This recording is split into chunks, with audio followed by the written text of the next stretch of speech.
రోజుకి 191 కోట్లట.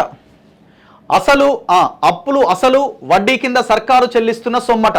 అంటే దగ్గర ప్రతిరోజు కేసీఆర్ చేసిన అప్పుకి దానికి అయ్యే వడ్డీకి మొత్తం కలిసి 200 కోట్లు ఇవ్వాలన్నట ప్రతిరోజుకు. మనం 200 కోట్లు, ఒకటి కాదు రెండు కాదు, 200 కోట్లు.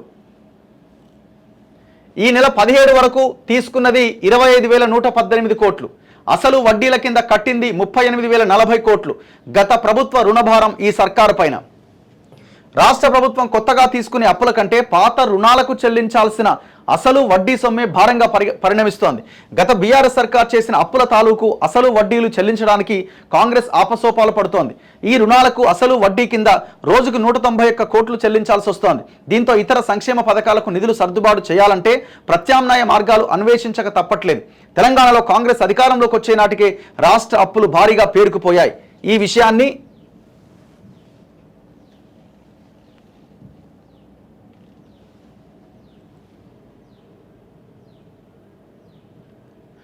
విషయాన్ని అసెంబ్లీలో ప్రవేశపెట్టిన శ్వేతపత్రంలో కాంగ్రెస్ వివరించింది. గత ప్రభుత్వం అడ్డు అదుపు లేకుండా అప్పులు చేసిందని, ఇప్పుడది తమకు తలకు మించిన భారమైందని ఆక్షేపించింది.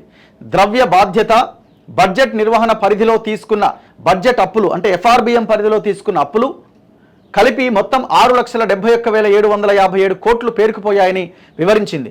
ఇందులో ఎఫ్ఆర్బిఎం పరిధిలోని అప్పులు 3,89,673 కోట్లు, కార్పొరేషన్లకు గ్యారంటీల పేర తీసుకొని ప్రభుత్వం చెల్లించాల్సిన అప్పులు 1,27,208 కోట్లు, కార్పొరేషన్లు స్వయంగా తీసుకొని చెల్లించాల్సిన గ్యారంటీ అప్పులు 95,462 కోట్లు, గ్యారంటీ లేకుండా సంస్థలు స్వయంగా తీసుకున్న అప్పులు 59,414 కోట్లు, కలిపి మొత్తం 6,71,757 కోట్లుగా ఉన్నాయంది.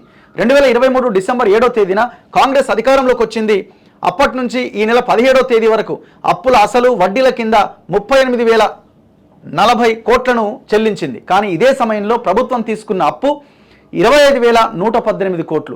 రోజుకి దాదాపు 191 కోట్ల చొప్పున అసలు వడ్డీల సొమ్మును చెల్లించక తప్పట్లేదు. కాంగ్రెస్ అధికారంలోకి వచ్చిన తర్వాత తీసుకున్న అప్పు చాలా డీటెయిల్గా మనకు కనిపిస్తూ ఉన్నది. మొత్తం ఇప్పటి వరకు దాదాపు 25,118 కోట్లు తీసుకున్నారు. అంటే వీళ్ళు కూడా బడ్జెట్ లేదు, ఏం చేయాలా?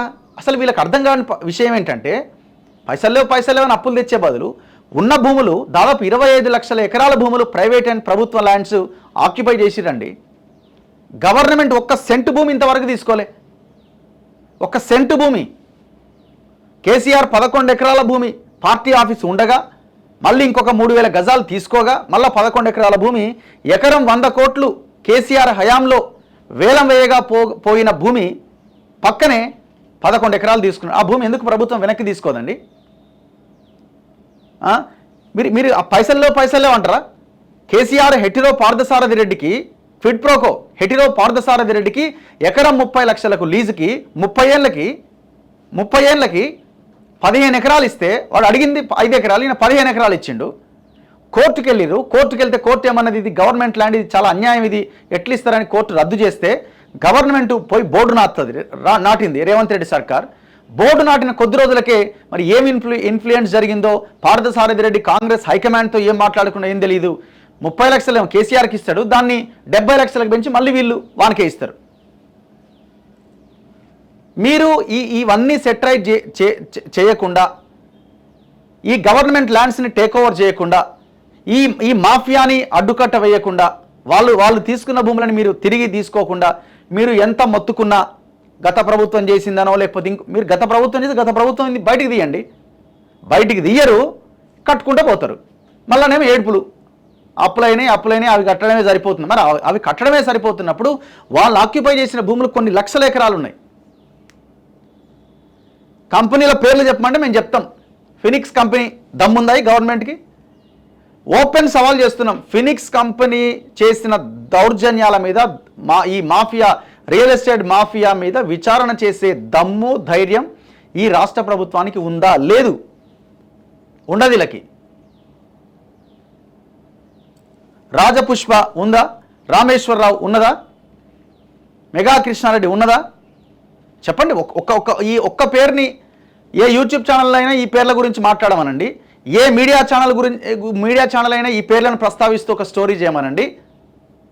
అట్లీస్ట్ ఇప్పుడు అపోజిషన్లో ఉన్నాయి కదా, బీజేపీ అనుకోండి, బీఆర్ఎస్ అనుకోండి, ఇంకెవరైనా అనుకోండి, వాళ్ళన్నా మాట్లాడమనండి. ఒక్కరు మాట్లాడరు వీటి మీద. ఇప్పుడు మార్పు అంటే ఏంది మరి? తెలంగాణ ప్రజలు మార్పు అంటే ఏం కోరుకున్నారు? ఇవన్నీ రికవరీ చేస్తారనే కదా, ఇవన్నీ మళ్ళీ ప్రభుత్వ ఖజానాలోకి తీసుకొస్తారనే కదా. మేము ఇప్పుడు కాళేశ్వరం ద్వారా పోయిన సొమ్ము రికవరీ చేయమని ఏం అడుగుతలేం. అది అయ్యే పనే కాదు. అది మీరు ఏమన్నా ఉంటే ఆ కాళేశ్వరం సొమ్ముతో ఎక్కడైనా భూములు ఇంకేమైనా కొనుగోలు చేస్తే వాటిని రికవర్ చేయడానికి అవకాశం ఉన్నది. లీడర్లు వాళ్ళ మాఫియా ముఠాల బినామీలతోని ఈ భూములు కొనుగోలు చేసిరు. తేల్చండి లెక్క తేల్చకపోతే సైలెంట్గానే ఉండండి, ఏడవకండి. మళ్ళీ గత ప్రభుత్వం అప్పు చేసింది, మనం అసలు వడ్డీ కట్టలేకపోతున్నామని. అవకాశం ఉన్నది అక్కడ, ల్యాండ్ ఉన్నది అక్కడ. ఆ ల్యాండ్ ఎక్కడ పోయిందో కనబడుతున్నది క్లియర్గా. తీసుకోండి, వెనక్కి తీసుకోండి. మీరు వెనక్కి తీసుకున్న ల్యాండ్లో ఒక 20% వేలం వేసినా అద్భుతాలు చేయొచ్చు. అంటే ఒకవేళ రాష్ట్రం మరింత దారుణమైన సిచ్యువేషన్లో ఉంటే, ఇది కేసీఆర్ చేసిన దుర్మార్గం. దాదాపు 38,000 కోట్లు కట్టినట్టు ఇప్పటిదాకా 6 నెలల్లో 38,000 కోట్లు అసలు వడ్డీ కట్టిరు. మళ్ళీ కొత్తగా 25,000 కోట్ల అప్పు తెచ్చారు. ఎటు పోతుంది రాష్ట్రం?